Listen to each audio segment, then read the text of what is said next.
What's going on, everyone? It's Harpo here. Just got done with my morning cardio. I had a client this morning, so I was out early. I had that client from 6 o'clock to 7, so I got home, pretty much immediately did my cardio, which I am now up to 40 minutes, which feels like forever when I'm actually doing it. But, you know, if I put on a podcast or throw some Netflix up on my phone, it goes by a lot faster. Sometimes I don't do that. It's just kind of miserable, but we are 12 weeks out from the Muncie show. What keeps running through my mind is how shredded I want to be on stage. It's super exciting to think about, so that's what keeps me going. Cardio is not super fun, but it's definitely important. If you're doing this for health reasons and you're not trying to compete, it's just good for your heart, your lungs, for your well-being. So don't skip your cardio, even when you're trying to push the weights. When I was in the midst of my mass gain phase a couple of months ago at this point, I was still doing 20 minutes of cardio.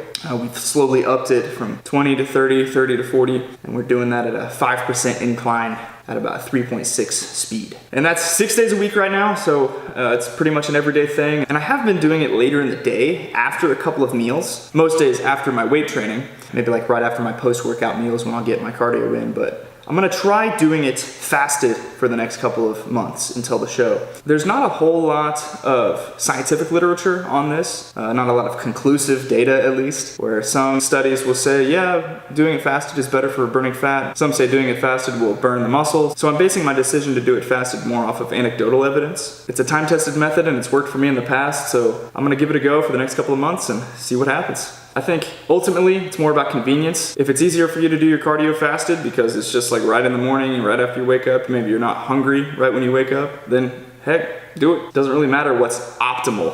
What matters is what you're actually going to do. So next on my to-do list, I'm gonna eat my pre-workout meal. I'm gonna do some work on my laptop, and then we're gonna get our chest and triceps session going.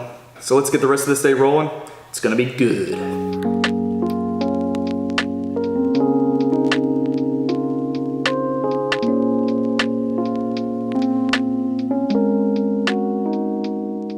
I always get frustrated when it's like kind of hard to clean the plate or the bowl. It's like, I want to get every last drop of protein out of this thing.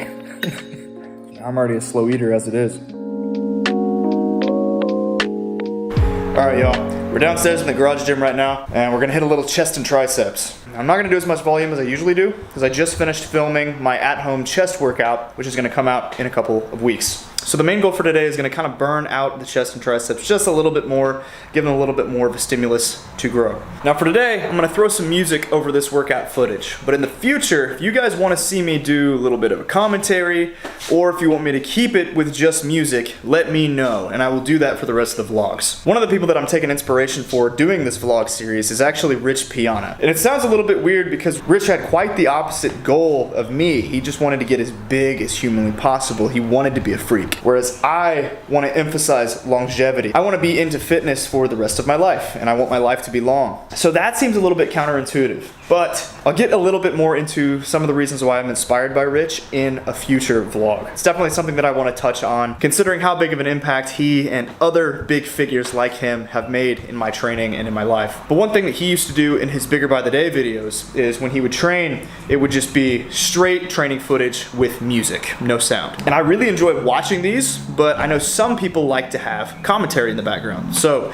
let me know down in the comments below what you guys think. And for now, hopefully you'll enjoy this workout footage with some music. All right, let's get it.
let's get cleaned up, eat a meal, and we'll check to see how the physique's looking 12 weeks out.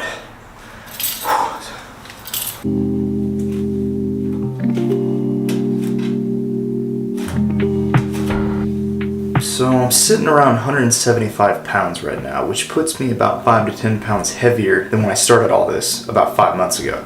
It's kind of crazy to look back at all the progress. I mean, it feels like it took place really, really fast. Looking back on it, I mean, for the first few weeks, I was really just getting used to the diet and the training and especially the water. So I've never drank this much water before. Started out at 3 to 4 liters per day, and now I'm up to 5 to 6 liters per day. But after the initial phase of getting used to everything, I began to lose fat, which was weird because it seemed to be gaining muscle at the same time, like recomping as some people tend to call it, which I didn't think was possible at the time. Perhaps it was just a byproduct of switching over to such an extreme diet so quickly. Maybe it was the addition of cardio, I'm not sure. Calories were around 2,500 at first, which is around what I tend to eat when I just eat when I'm hungry and I'm not trying to force anything, with cardio being at 30 minutes per day for 5 days a week. Once the calories were bumped up to 3,000 and the cardio down to 20 minutes per day, the mass began to really build. I got up to a little over 180 pounds at the height of the bulk period, right before the prep started, and it's been about 4 weeks since then, so a 5-pound reduction in weight isn't too bad. Now that I'm really getting into this prep, we're gonna keep pulling out carbs and upping cardio until it's time for the peak week before the show. My primary concern is maintaining the muscle that I have built, as I don't want to go up on stage looking like a beanpole. It's something that a lot of naturals struggle with, especially when trying to be super lean. So I'm keeping the training intense and the protein high,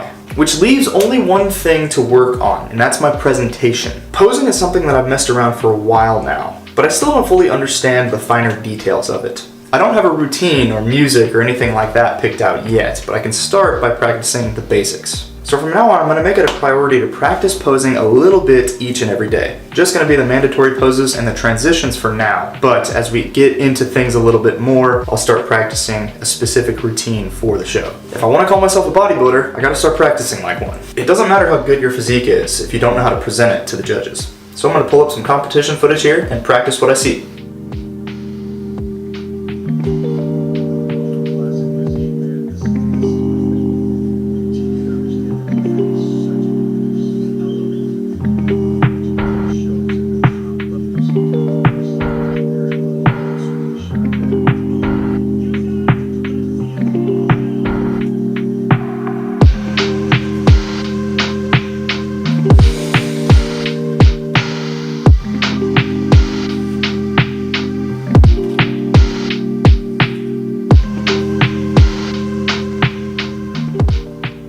Alright y'all, as the day comes to a close, just kind of finishing up some work on my laptop here. This isn't something I was going to talk about until a little bit later on, but one of the things that I'm working on currently is setting up an online coaching business. As some of you know, I work as a personal trainer in person for Indiana University Recreational Sports, but one of the things I've been wanting to do is move online so that I can reach more people and kind of broaden my horizons a little bit as a coach. Right now, I'm just kind of going through the logistics of it, how it would look, how I'm going to use social media to promote it, but I think that within the next couple of months, this can really be my big thing. I love the thought of being a coach. I love the thought of helping people online, so I'm putting a considerable amount of my effort into that right now. And the fact that I'm doing a bodybuilding show really helps this because it gives me a better insight into training and the ins and outs of diet, nutrition, that kind of stuff. So I've got big plans when it comes to that in the future. And for now, I'm going to finish off this protein shake, get some more work done, and then we're off to bed. It's really important to get enough sleep, preferably 8 hours, when you're trying to build and maintain muscle, especially when you're in a calorie deficit. So I hope you guys have enjoyed this 12 weeks out vlog. Stay tuned for much more coming in the future, especially with training. Let me know what questions and comments you guys have down below. I'd love to answer them in the next vlog.